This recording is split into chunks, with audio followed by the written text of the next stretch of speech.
எதனால financial freedom சொல்றீங்க sir? அதுதான் வந்து ஒரு அல்டிமேட் ஃபேமிலி பிஸ்னஸ் இருந்துச்சு. ஸோ அதை நீங்கள் இன்ஜினியரிங் தான் படிச்சிருக்கீங்க. ஸோ இன்ஜினியரிங் பேக்ரவுண்டில் இருந்து எப்படி ஃபினான்ஸ் ஃபீல்டை வந்து சூஸ் பண்ணி? ஸோ நான் டிமேட் அக்கௌண்ட் ஓப்பன் பண்ணனதான் இனிஷியல் 1-2 இயர்ஸ் வந்து லைக் ஹெல்த்துக்கு நம்ம ப்ரையாரிட்டி கொடுக்குற ஈக்குவலாக வந்து வெல்த்துக்கும் நம்ம கொடுக்கணும். நம்மளாம் நிறைய பேர் பணத்தை எப்படி சம்பாதிக்கணும் அப்படிங்கிறதுல ஃபோக்கஸ் பண்ணுறோம். பட் அது எப்படி மேனேஜ் பண்ணணும் அப்படிங்கிறதுல ஃபோக்கஸ் பண்ணுறோமா? இந்த வீடியோ உங்களுக்காக தான். எப்படி ஃபினான்ஸ் மேனேஜ் பண்ணணும்னு தெரிஞ்சுக்கிறதுக்காக தான் இந்த வீடியோ. ஸோ நம்ம கூட டிஸ்கஸ் பண்ணுறதுக்காக தான் சார் வந்திருக்காங்க. சார் உங்களை பற்றி இன்ட்ரடியூஸ் பண்ணுங்கள். ஹாய், நான் Gautham. I am financially free. I help others achieve financial freedom. ஆக்சுவலாக இன்ட்ரோ கொடுங்கன்னு சொன்னால் அப்படின்னா அவங்க நேம் சொல்லிவிட்டு அவங்க என்ன பண்ணிட்டு இருக்காங்க, இல்லை என்ன படிச்சிருக்காங்கன்னு தான் சொல்லுவாங்க. பட் நீங்கள் ரொம்ப டிஃப்ரெண்ட்டாக ஃபினான்ஷியல் ஃப்ரீடம் அப்படின்னு சொல்கிறீங்க. எதனால் ஃபினான்ஷியல் ஃப்ரீடம்னு சொல்கிறீங்க சார்? என்னை பொறுத்த வரைக்கும் நம்ம என்ன கரியர் நம்ம இருந்தாலும் சரி, எவ்வளோ ஏர்ன் பண்ணிட்டு இருந்தாலும் சரி, கடைசியில் வந்து ஃபினான்ஷியல் ஃப்ரீடம் அச்சீவ் பண்ணணும். ஸோ ஃபினான்ஷியல் ஃப்ரீடம் அச்சீவ் பண்ணலன்னா நம்ம ஏதோ ஒரு விஷயத்தை நோக்கி ஓடிட்டு இருப்போம். நம்மளுக்கு பிடிச்ச விஷயத்த பண்ணிட்டு இருக்க மாட்டோம். நம்ம ஏதோ கடனை வச்சிருப்போம், அந்த கடனை அடைக்கிறதுக்கு தான் வேலைக்கு போயிட்டு இருப்போமே ஒழிய நம்ம பேஷனுக்காக ஒர்க் பண்ண மாட்டோம். ஸோ ஃபினான்ஷியல் ஃப்ரீடம் என்னை பொறுத்த வரைக்கும் அதுதான் வந்து ஒரு அல்டிமேட் ஃபினான்ஷியல் கோலாக இருக்க முடியும். ஸோ அதை அச்சீவ் பண்ணியிருக்கேன். ஸோ அதனால் வந்து நான் ஃபினான்ஷியல் ஃப்ரீன்னு சொல்கிறேன். ஓகே, ஃபினான்ஷியல் ஃப்ரீடம் அப்படின்னா என்ன சார்? நான் இன்ஜினியரிங் பேக்ரவுண்ட்லேருந்து வரேன். ஸோ எல்லாமே வந்து ஒரு ஃபார்முலா வச்சு தான் வந்து நம்ம படிக்கிறோம். ஃபினான்ஷியல் ஃப்ரீடம்ங்கிறது எப்போ வந்து உங்களோட பாசிவ் இன்கம் உங்களோட மந்த்லி எக்ஸ்பென்ஸை தாண்டி வருதோ ஃபினான்ஷியல் ஃப்ரீடம் அச்சீவ் பண்ணிட்டீங்கன்னு அர்த்தம். அப்போ பாசிவ் இன்கம் இருந்தால் மட்டும்தான் ஃபினான்ஷியல் ஃப்ரீடம் வந்து அச்சீவ் பண்ண முடியுமா சார்? ஸோ என்னை பொறுத்த வரைக்கும் பாசிவ் இன்கம் கண்டிப்பாக வேணுங்க. அது இருந்தால் தான் வந்து ஃபினான்ஷியல் ஃப்ரீடம் அச்சீவ் பண்ணுறதுக்கான ஒரு டூலாக இருக்கும். எதனாலன்னு கேட்குறீங்கன்னா, நம்மளோட ஆக்டிவ் இன்கம் எவ்வளோ இருந்தாலும் நம்மளுக்கு அந்தளவுக்கு செலவு இருக்கும். ஸோ நம்மளால் வந்து லைக் அதை நோக்கி தான் போயிட்டு இருப்போமே ஒழிய நம்மளுக்கு ஒரு பீஸ் ஆஃப் மைண்ட் இருக்காது. ஸோ எப்போ வந்து பாசிவ் இன்கம் வருதோ அப்போ வந்து உங்களுக்கு பிடிச்ச விஷயத்த பண்ணுவீங்க. உங்கள் பேஷன் எதுவோ அதை பண்ண ஆரம்பிப்பீங்க. ஸோ அதனால் பாசிவ் இன்கம் வந்து கண்டிப்பாக ஒரு பாயிண்டில் கண்டிப்பாக தேவைப்படுங்க. நீங்கள் சொன்னீங்க இல்லையா, நீங்கள் இன்ஜினியரிங் தான் படிச்சிருக்கீங்க. ஸோ இன்ஜினியரிங் பேக்ரவுண்டில் இருந்து எப்படி ஃபினான்ஸ் ஃபீல்டை வந்து சூஸ் பண்ணி இப்போ வந்து நீங்கள் இதில் வந்துட்டு நிறைய விஷயம் வந்து பண்ணிகிட்டு இருக்கீங்க. ஸோ நான் இன்ஜினியரிங் வந்து பார்த்திங்கன்னா ஒரு 6 வருஷம் பண்ணேங்க. ஸோ 10th முடிச்சோடனே வந்து 12th படிக்காமல் டிப்ளமோ மெக்கட்ரானிக்ஸ் பண்ணேன். அதுக்கப்புறம் பி மெக்கட்ரானிக்ஸ் பண்ணேன். ஸோ என்ன தேவை அப்படின்னு பார்த்தீங்கன்னா, லைக் ஃபேமிலி பிஸ்னஸ் இருந்துச்சு. ஸோ அதை மேனேஜ் பண்ணணும் அப்படிங்கிற ஒரு தேவை இருந்தனால இன்ஜினியரிங் பண்ணேன். இன்ஜினியரிங் முடிச்சதுக்கப்புறம் ஈவன் இமீடியட்டாக வந்து ப்ளேஸ் ஆகி சென்னையில் ஒர்க் பண்ணிட்டு இருந்தேன். டெல்ஃபி டிவிஎஸ்னு ஒரு கம்பெனியில் ஒர்க் பண்ணிட்டு இருந்தேன். ஸோ அதுக்கப்புறம் பார்த்தீங்கன்னா நம்ம பணத்தை மேனேஜ் பண்ணணும் அப்படிங்கிற ஒரு தேவை இருந்துச்சு. ஸோ அதனால் சரி எம்பிஏ பண்ணலாம், பர்டிகுலராக வந்து ஃபினான்ஸில் பண்ணலான்னு சொல்லிட்டு நான் மறுபடியும் வந்து எம்பிஏ பண்ணேன் நான். ஸோ அதில் நடந்த ஈவெண்ட்ஸ் தான் லைக் அப்போ தான் வந்து ஈவன் நம்மளே தப்பாக பண்ணிகிட்டு இருக்கோம் இன்வெஸ்ட்மெண்ட்ஸு அப்படிங்கிறது அப்போ தான் தெரிஞ்சிச்சு. அதுதான் ஒரு காரணமாக இருந்துச்சு. ஓகே, உங்களோட பேட் எக்ஸ்பீரியன்ஸ் தான் இன்றைக்கி வந்து உங்களை வந்து ஃபினான்ஸ்க்கு வந்து மூவ் பண்ணியிருக்கேன் இல்லைங்களா? ஓகே, நீங்கள் ஃபேஸ் பண்ண அந்த பேட் எக்ஸ்பீரியன்ஸ் எங்களுக்கு ஷேர் பண்ண முடியுமா? ஓகே, கண்டிப்பாக. ஸோ இன்ஜினியரிங் முடிச்சு நான் ப்ளேஸ் ஆனேன்னு சொன்னேன் பார்த்தீங்களா? ஸோ ப்ளேஸ் ஆன உடனே வந்து ரெண்டு பேர் வந்து இன்சூரன்ஸ் பாலிசி எனக்கு வந்து செல் பண்ணாங்க. வெளியிருந்து கூட யாரும் இல்லை. ஸோ எல்லாருமே ரிலேட்டிவ்ஸ் தான். ஒருத்தங்க அண்ணி, ஒருத்தங்க மாமா ஒருத்தங்க. ஸோ அப்போ வந்து அது என்ன பாலிசின்னு கூட எனக்கு தெரியாது. ஸோ எம்பிஏ பண்ணுறப்ப தான் வந்து தெரிஞ்சிச்சு அது ஒரு ஜங்க் பாலிசி அப்படின்ட்டு. அப்போ தான் தெரிஞ்சிச்சு ஈவன் நம்மளே வந்து எது கரெக்டான இன்வெஸ்ட்மெண்ட் எது கரெக்டான இன்சூரன்ஸ் எதுங்கிறது தெரியல. ஸோ அந்த விஷயம் எனக்கு புரிஞ்சனால தான் இன்னும் வந்து நம்ம லேர்ன் பண்ணணும். ஸோ பணத்தை வந்து ஏர்ன் பண்ணுறது கூட பெரிய விஷயம் இல்லை, பணத்தை மேனேஜ் பண்ணுறது ரொம்ப முக்கியம் அப்படிங்கிறது அப்போ தான் எனக்கு தெரிஞ்சிச்சு. அது என்ன மாதிரியான எவ்வளோ அமௌண்ட் நீங்கள் அதுக்கு ஸ்பெண்ட் பண்ணீங்க, அதில் எந்த லெவலுக்கு நீங்கள் லாஸ் ஃபேஸ் பண்ணீங்கிறது? இதில் வந்து லாஸ்ன்னு கிடையாது. பணம் வந்து என்னென்னா பணம் வளராமல் போயிடும். ஸோ பணம் வந்து ஈவன் சிம்பிளாக சொல்லணும்னா பேங்க் ரிட்டர்ன் கூட வராமல் போகும்.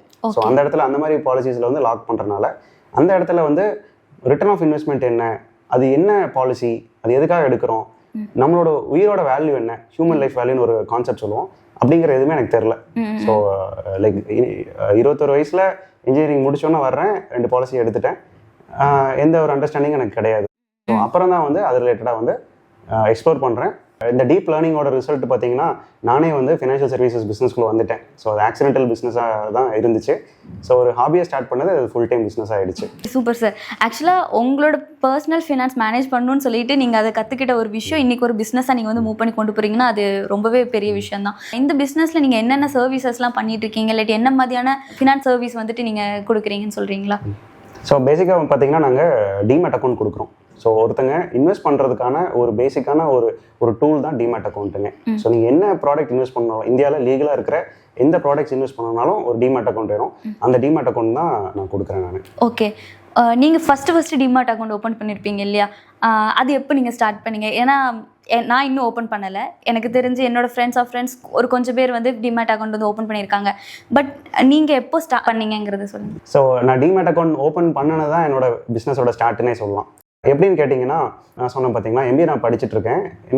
நான் படித்த சப்ஜெக்ட்ஸ் எல்லாமே வந்து ரிலேட்டட் டு கேபிட்டல் மார்க்கெட்ஸ், அதாவது ஸ்டாக் மார்க்கெட் ரிலேட்டடான சப்ஜெக்ட்ஸ் தான் நான் அங்கே படிக்கிறேன். அப்போ பார்த்தீங்கன்னா ஓகே, படித்தா மட்டும் பார்த்தாது, ப்ராக்டிக்கலாக தெரியணும் அப்படின்னு சொல்லிட்டு அப்போவே வந்து நான் யோசிச்சு டிமேட் அக்கௌண்ட் ஓப்பன் பண்ணலான்னு சொல்லிட்டு நான் போகிறேங்க. ஸோ அந்த பீரியடில் வந்து ஒரு மேஜர் பிளேயர் வந்து ஷேர்கான், அங்கே போயிட்டு நான் அக்கௌண்ட் ஓப்பன் பண்ணணும்னு நான் சொல்கிறேன். அப்போ பார்த்தீங்கன்னா ஒரு 0.5% வந்து அவங்க சார்ஜ்னு சொல்கிறாங்க. ஓகே, எனக்கு கொஞ்சம் அதிகமாக தோணுச்சு. நான் அப்போவே வந்து ஜீரோதெல்லாம் வந்து நான் கூகுள் பண்ணி சர்ச் பண்ணியிருந்தேன். கொஞ்சம் அதிகமாக தோணுச்சு. நான் யோசிக்கிறத பார்த்தோன்னா 0.4% பண்ணித்தரோம் அப்படின்னு சொன்னாங்க. அப்போ பார்த்தீங்கன்னா 0.1% ஜீரோதை சார்ஜ் பண்ணிட்டு இருந்தாங்க. இதுவுமே அதிகம் தான். ஸோ அப்போவும் யோசிக்கிறத பார்த்துட்டு அவங்க என்ன கேட்டாங்க, எவ்வளோ இன்வெஸ்ட் பண்ணுறீங்க அப்படின்னு கேட்டாங்க. ஸோ நான் ஒரு 1 lakh இன்வெஸ்ட் பண்ண போகிறேங்க அப்படின்னு நான் சொன்னேன். அப்புறம் என்ன சொல்கிறாங்க, அவங்க 0.3% உங்களுக்காக பண்ணித்தரோம் அப்படின்னாங்க. அப்போ தான் எனக்கு புரியுது, ஒவ்வொருத்தங்களுக்கும் ஒரு டிஃப்ரென்ஷியல் ப்ரைஸிங் வந்து இந்த இண்டஸ்ட்ரியில் இருக்குது. ஸோ சிம்பிளாக சொல்லணும்னு பார்த்தீங்கன்னா, ஒரு கால்குலேட்டர், அதாவது எவ்வளோ சார்ஜ் வரும் அப்படிங்கிற ஒரு ப்ரோக்கரேஜ் கால்குலேட்டர் இந்தியாவில் அப்போ யாருமே வந்து கொடுக்கல. அப்போ தான் பார்த்தீங்கன்னா ஜீரோதா அப்போ தான் வந்து இன்ட்ரடியூஸ் ஆகுது. அப்போ பார்க்குறேன் டிரான்ஸ்பரண்ட்டாக போட்டிருந்தாங்க. ஸோ ஃபினான்ஷியல் சர்வீசஸில் டிரான்ஸ்பரண்ட்டாக இல்லை அப்படிங்கிறதே வந்து எனக்கு வந்து புரியுது. ஸோ டிரான்ஸ்பரண்ட்டாக இருக்கவங்ககிட்ட போகலான்னு சொல்லி நான் பர்சனலாக வந்து டிமேட் அக்கௌண்ட் ஓப்பன் பண்ணுறேன். ஸோ ஏன்னா என்ன பர்பஸ்ன்னு கேட்டிங்கன்னா, MBAக்கு நான் படிக்கிறதுக்கு யூஸ் ஆகும்னு சொல்லிட்டு. ஓகே, ஸோ MBA படிக்கிறப்போ பார்த்தீங்கன்னா அந்த யூஸ் பண்ணிட்டு இருக்கேன். அவங்க ஒரு ஆப்பர்ச்சுனிட்டி கொடுக்குறாங்க. ஸோ ஃப்ரான்ச்சைஸ் வந்து ஆப்ஷன் கொடுத்தாங்க. சரி, இதை ட்ரை பண்ணி பார்க்கலாமே, நம்ம படிக்கிறது இது தானே, இது ரிலேட்டடாக பண்ணி பார்க்கலாம் எப்படி இருக்கும் அப்படின்னு சொல்லிட்டு ஸ்டார்ட் பண்ணுறேன். ஒரு ஹாபியை ஸ்டார்ட் பண்ணுறேன். ஸோ நான் சொன்ன மாதிரி இது ஒரு ஃபுல் டைம் பிஸ்னஸாக இப்போ ஒரு 9 years ரன் பண்ணிட்டு இருக்கேங்க. ஸோ இனிஷியல் ஸ்டேஜில் இப்போ நீங்கள் பிஸ்னஸை ஸ்டார்ட் பண்ணுறீங்க அப்படின்னா, உங்களுக்காக டிமேட் அக்கௌண்ட்டுக்காக நீங்கள் வந்து பண்ணிட்டீங்க. ஸோ இனிஷியலாக நீங்கள் வந்து ஒரு பிஸ்னஸ் ஸ்டார்ட் பண்ணியிருக்கீங்கன்னா உங்களுக்கு ஒரு கிளைண்ட் செக்டார் கண்டிப்பாக நீடு இருக்கும். அந்த கிளைண்ட் செக்டார் உங்களுக்கு எப்படி கிடச்சிது? இனிஷியல் டைம்ஸில் பார்த்தீங்கன்னா என்னோட கிளைண்ட்ஸ் யாரும் என்னோட ஃப்ரெண்ட்ஸ் தான். ஸோ எங்கூட MBA படித்த ஃப்ரெண்ட்ஸு, என்னோட ஜூனியர்ஸ், அவங்க தான் எனக்கு கிளைண்ட்ஸாக இருந்தாங்க. அவங்களுக்கு ஒரு டிமேட் தேவைப்பட்டுருந்துச்சு. ஸோ இது வந்து ஒரு ஹாபியாக பண்ணனால ஒரு பிஸ்னஸாக வந்து இது எவ்வளோ இன்கம் வரும், எவ்வளோ ப்ராஃபிட்ஸ் எக்ஸ்பெக்ட் பண்ணலாம், எதுவுமே நான் பிளான் பண்ணல. இனிஷியல் 1-2 years வந்து அட்மோஸ்ட் இன்கம் கூட இல்லை. பட் அது வந்து எனக்கு தெரியல, அது ஃபுல் டைம் பிஸ்னஸ் ஆகும்னு தெரில. பட் ஸ்லோலி வந்து அது பிஸ்னஸ் வந்து பிக்கப் ஆச்சு. ஸோ இப்போ பார்த்தீங்கன்னா நான் சொன்ன மாதிரி ஒரு 9 years பண்ணிகிட்ருக்கோம். ஆல்மோஸ்ட் ஒரு 6,000 கிளைண்ட்ஸ் இருக்காங்க. 2 ஆஃபீஸ் இருக்குது. ஸோ ஒரு 3 ஸ்டாஃப்ஸ் வந்து ஒர்க் பண்ணுறாங்க. ஸோ நீங்கள் காலேஜ் படிக்கிறதுல ஸ்டார்ட் பண்ணிட்டீங்க. உங்களோட ஃபஸ்ட்டு கிளைண்ட்ஸும் வந்து உங்களோட ஃப்ரெண்ட்ஸ் தான். ஸோ உங்களுக்கு கிளைண்ட் எப்படி பிடிக்கணும், மார்க்கெட்டிங் அந்த மாதிரி நீங்கள் எதுவும் ஸ்பெண்ட் பண்ணியிருக்க மாட்டீங்க. ஸோ உங்களோட ஃபின் கிளினிக் பிஸ்னஸ் ஸ்டார்ட் பண்ணுறதுக்கு இனிஷியலாக நீங்கள் ஏதாவது இன்வெஸ்ட் பண்ணிங்களா சார்? நான் ஆக்சுவலாக கேட்டிங்கன்னா எதுவுமே இன்வெஸ்ட் பண்ணல. ஸோ பூட் ஸ்டாப்னு எல்லாரும் சொல்கிறாங்க பார்த்தீங்களா, அந்த மாதிரி தான். அந்த வேர்டே எனக்கு தெரியாதப்போ எந்த இன்வெஸ்ட்மெண்ட்டும் இல்லை, டைம் தான் என்னோட இன்வெஸ்ட்மெண்ட்டாக இருந்துச்சு. ஸோ ஒரு கிளைண்ட்டை மீட் பண்ணணும். ஸோ அப்போல்லாம் பார்த்தீங்கன்னா கம்ப்ளீட் ஆஃப்லைன், ஒரு 20-30 பேஜ் வந்து பிரிண்ட் எடுத்து சைன் வாங்கி கொரியர் பண்ணணும். ஸோ அதுதான் வந்து ஒரு ஒர்க்காக இருந்துச்சு. இனிஷியல் பீரியடில் வந்து இன்கம் எதுவும் கிடையாது. ஸோ பட் இன்வெஸ்ட்மெண்ட்டும் எதுவும் இல்லாதனால எனக்கு அது தெரியல. ஸோ அதனால் பார்த்தீங்கன்னா பிஸ்னஸ் ஆரம்பிக்கிறதுக்கு கடனும் வாங்கல, பெரிய இன்வெஸ்ட்மெண்ட்டும் இதில் இல்லைங்க. ஓகே, ஆக்சுவலாக எந்த அளவுக்கு ஒரு பர்சனுக்கு ஹெல்த் இம்பார்ட்டன்ட்டோ அந்த மாதிரி ஃபினான்ஸ் வந்து மேனேஜ் பண்ணுறது ரொம்பவே இம்பார்ட்டன்ட். நீங்கள் கொடுக்குற சர்வீஸ் அவங்களோட ஃபினான்ஸ், அதாவது ஒரு பர்சனோட ஃபினான்ஸ் லெவலே வந்துட்டு சேஞ்ச் பண்ணக்கூடிய ஒரு சர்வீஸ் தான் நீங்கள் கொடுத்துட்ருக்கீங்க. ஸோ இதில் வந்து ரெஸ்பான்சிபிலிட்டி ரொம்பவே அதிகமாக இருக்கும். இதை எப்படி நீங்கள் ஹேண்டில் பண்ணுறீங்க? ஸோ உங்களுக்கு உங்கள் ஃப்ரெண்ட்ஸ்க்குலாம் கொடுக்கும்போது எந்த அளவுக்கு ஒரு தைரியமாக கொடுத்துருக்கணும், சேம் டைம் கரெக்டாகவும் கொடுக்கணும். ஸோ அந்த ரெஸ்பான்சிபிலிட்டி நீங்கள் எப்படி மேட்ச் பண்ணீங்க? இது வந்து பெரிய ஃபீல்டுங்க. ஸோ அது வந்து கண்டினியூஸ் லேர்னிங் தான்.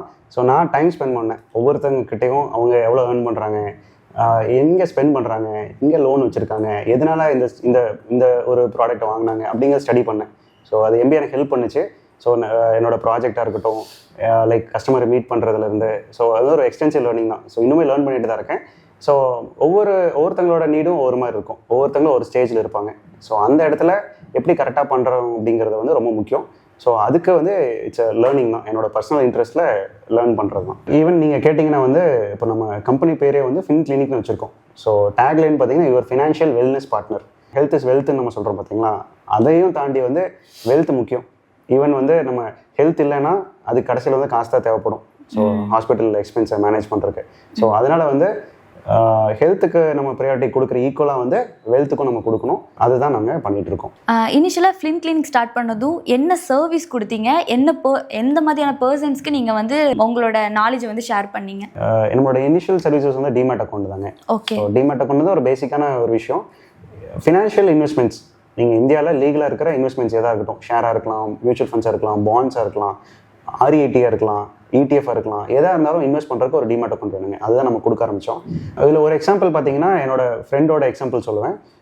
என் ஃப்ரெண்டோட தாத்தா வந்து ஃபிசிக்கல் ஷேர்ஸ் நிறைய வச்சுருந்தார். அதாவது அந்த காலத்தில் வந்து பேப்பர் ஷேராக தான் இருக்கும், டிஜிட்டலாக இருக்காது. பேப்பர் ஷேர் தான் வச்சுருந்தாங்க. அவங்க அப்பாவுக்கும் நாலேஜ் எதுவும் இல்லை ஸ்டாக் மார்க்கெட் பற்றி, ஃப்ரெண்டுக்கும் எதுவும் அதை பற்றி தெரியாது. அன்ஃபார்ச்சுனேட்டாக பார்த்தீங்கன்னா அந்த தாத்தா வந்து தவறிட்டார். ஸோ நான் தான் வந்து அந்த ஃபிசிக்கல் ஷேரை வந்து கன்வெர்ட் பண்ணி கொடுத்தேன் நான். ஸோ அவங்களுக்கு மாற்றி கொடுத்தேன். ஸோ அது வந்து ஒரு பெரிய எக்ஸ்பீரியன்ஸ் கொடுத்துச்சு. ஸோ என்னன்னு பார்த்தீங்கன்னா அவங்க தாத்தா அந்த ஷேரை வச்சுருக்காரு, அதை பற்றின நாலேஜ் வந்து அவங்க வீட்டில் யாருக்குமே இல்லை. உங்கள் ஃப்ரெண்டுக்கு அவங்கக்கிட்ட இருந்த வேல்யூ என்னென்னு தெரியாமல் இருந்திருக்கு. ஸோ நீங்கள் வந்து அவங்களுக்கு நாலேஜ் எல்லாம் ஷேர் பண்ணி அவங்களுக்கு ஃபினான்ஸ் பற்றி, இன்வெஸ்ட்மெண்ட் பற்றிலாம் நீங்கள் கைட் பண்ணியிருக்கீங்க. இது இல்லாமல் அவங்க ஷேரில் வந்துட்டு இன்வெஸ்ட் பண்ணிட்டு இருக்காங்களா? அவங்களோட இன்வெஸ்ட்மெண்ட் லெவல், அவங்களோட ஃபினான்ஷியல் லெவல் என்ன லெவல் இருக்குன்னு சொல்ல முடியுமா? கண்டிப்பாக. ஸோ அவங்க வந்து பார்த்தீங்கன்னா ஷேர் மார்க்கெட் பற்றி எதுவுமே தெரியாமல் இருந்துச்சு. அவங்க தாத்தா வாங்கின ஷேர் என்ன கம்பெனி நேம் கூட தெரியாமல் இருந்துச்சு. ஸோ அதோட வேல்யூலாம் பார்த்து இவ்வளோ ரிட்டர்ன்ஸ் கொடுக்குமா அப்படிங்கிறதே வந்து ஒரு எக்ஸைட்டிங்காக ஒரு க்யூரியாசிட்டி தான் இருந்துச்சு. ஸோ அதுக்கப்புறம் டிமேட் அக்கௌண்ட் ஓப்பன் பண்ணார். ஸோ அவர் பேரில், அவங்க ஒய்ஃப் பேரில், அவங்க கிட்டு பேரில், எல்லாத்து பேரில் இன்வெஸ்ட் பண்ணியிருக்காங்க. ஸோ பெரிய வேல்யூ வந்து இன்வெஸ்ட் பண்ணி ஸோ அவங்களோட ஃபினான்ஷியல் லெவலே வந்து மாறிடுச்சு. ஆக்சுவலாக இப்போ நிறைய பேர் வந்து ஃபினான்ஷியல் ஃப்ரீடமாக இல்லை. பட் ஃபினான்ஷியல் ஃப்ரீடமாக அச்சீவ் பண்ணுறதுக்கு ஏதாவது ஒரு சில டிப்ஸ் வந்து எங்களுக்கு கொடுக்க முடியுமா? அது ஒரு பெரிய ஃபீல்டு. ஃபினான்ஷியல் ஃப்ரீடம்ங்கிறது குயிக்காக உடனே நடக்கிற விஷயம் கிடையாது. Life long journey. கரெக்டான ஸ்டெப்ஸ் எடுத்துகிட்டே இருக்கணும். ஒரு பாயிண்ட் ஆஃப் டைமில் நம்ம ஃபினான்ஷியல் ஃப்ரீடம் அச்சீவ் பண்ணுவோம். சிம்பிளாக சொல்லணும் அப்படின்னு கேட்டிங்கன்னா 3 விஷயம் கரெக்டாக பண்ணுவோங்க. ஸோ கரெக்டான சேவிங்ஸ் வச்சுருக்கணும், சேமிப்பு, கரெக்டான இன்சூரன்ஸ் எடுத்துருக்கணும், காப்பீடு, கரெக்டான இன்வெஸ்ட்மெண்ட் பண்ணணும், நம்ம தேவைக்கு ஏற்ற மாதிரி பண்ணணும். அதுதான் முதலீடுங்க. ஸோ இந்த 3 விஷயத்த கரெக்டாக பண்ணுறோம் அப்படின்னா நம்மளோட ஃபினான்ஷியல் ஜேர்னி நம்ம கரெக்டான ஸ்டெப்பில் எடுத்திருக்கோம். ஒரு பாயிண்டில் வந்து ஃபினான்ஷியல் ஃப்ரீடம் அச்சீவ் பண்ணுவாங்க. ஓகே. இப்போது உங்கள் பிஸ்னஸ், அதாவது ஃப்ளின் கிளினிக்கோட விஷன் அப்படிங்கிறது நீங்கள் என்ன நினைக்கிறீங்க? நானே வந்து தப்பாக தான் பண்ணிகிட்டு இருந்தேன். ஸோ என்னோட ஃபினான்ஷியல் இன்வெஸ்ட்மெண்ட்ஸ் எல்லாமே தப்பாக தான் இருந்துச்சு. ஸோ இதே மாதிரி தான் எல்லோரும் சஃபர் ஆகிட்டு இருக்காங்க. ஸோ அவங்க வந்து பணத்தை வந்து மேனேஜ் பண்ணுறதுக்கான டைம் ஸ்பெண்ட் பண்ணுறதில்ல. ஸோ அந்த இடத்துல வந்து ஒரு அவேர்னஸ் கொடுக்கணும் அப்படிங்கிறது தான் வந்து என்னோடய பேஷனாகவே இருக்குது. ஸோ இந்த இடத்துல குறைஞ்சது ஒரு 1 லட்சம் பேர் வந்து அவங்களோட ஃபினான்ஷியல் ஃப்ரீடம் வந்து நெக்ஸ்ட் ஒரு 5 இயர்ஸில் அச்சீவ் பண்ணணும். அதுக்கான ஹெல்ப் வந்து நம்ம பண்ணணும் அப்படிங்கிறது தான் என்னோட கோல்மே. ஓகே. நீங்கள் பண்ண இப்போ நீங்கள் இந்த பிஸ்னஸ் பண்ணதுலேயே ஒரு சில மூமெண்ட்டில் வந்து ஓகே நம்ம நினச்சது வந்து பண்ணிட்டோம் அப்படின்னு ஒரு ப்ரௌடாக நினச்ச ஒரு ஃபீல் மூமெண்ட் இருக்கும். அப்படி நீங்கள் நினைக்கிற ஒரு விஷயம் என்ன சார்? பிஸ்னஸ் ஸ்டார்ட் பண்ண கொஞ்சம் நாள்லே என்னென்னு பார்த்தீங்கன்னா ஒரு குறைஞ்சது ஒரு 100 பேர்த்தோட இன்சூரன்ஸ் பாலிசியை நான் கரெக்ட் பண்ணேன். ஓ சூப்பர். அதாவது கரெக்ட் பண்ண அப்படின்னு கேட்டிங்கன்னா அவங்களோட பாலிசி சரண்டர் பண்ணி வச்சுட்டேன். ஸோ எல்லாமே ஜங்க் பாலிசி. பெரிய அமௌண்ட் வந்து அவங்களுக்கே தெரியாமல், அது கரெக்டாக இல்லையா அப்படிங்கிறதே தெரியாமல் ஜங்க் பாலிசியில் இன்வெஸ்ட் பண்ணியிருந்தாங்க. ஸோ அதை வந்து அவங்கள வந்து சரண்டர் பண்ண வச்சு அதே நேரத்தில் கரெக்டான பாலிசி, டேர்ம் இன்சூரன்ஸ்னு சொல்லுவோம். ஸோ அந்த பாலிசி எடுக்க வச்சேன். ஸோ அது வந்து என்னோட ஒரு என்னோட சக்ஸஸ்ன்னு சொல்லலாம். Super sir. ரொம்பவே கிரேட்ஃபுல்லான விஷயம். பிகாஸ் ஏன்னா எல்லாருக்கும் பர்சனல் ஃபினான்ஸ், அதாவது அவங்க ஃபினான்ஸை எப்படி மேனேஜ் பண்ணணும் அப்படிங்கிறது வந்து தெரியாத இருக்கிற நேரத்தில் நீங்கள் வந்துட்டு மற்றவங்களுக்கும் வந்துட்டு அவங்களோட ஃபினான்ஸ் லெவல் எப்படி இருக்கணும் அப்படிங்கிறது ஒரு சர்வீஸாக கொடுத்து அவங்க நிறைய பேருக்கு வந்து ரொம்பவே சப்போர்ட்டிவாக இருக்கீங்க. சூப்பர்பான விஷயம் தான் நான் சொல்லணும்.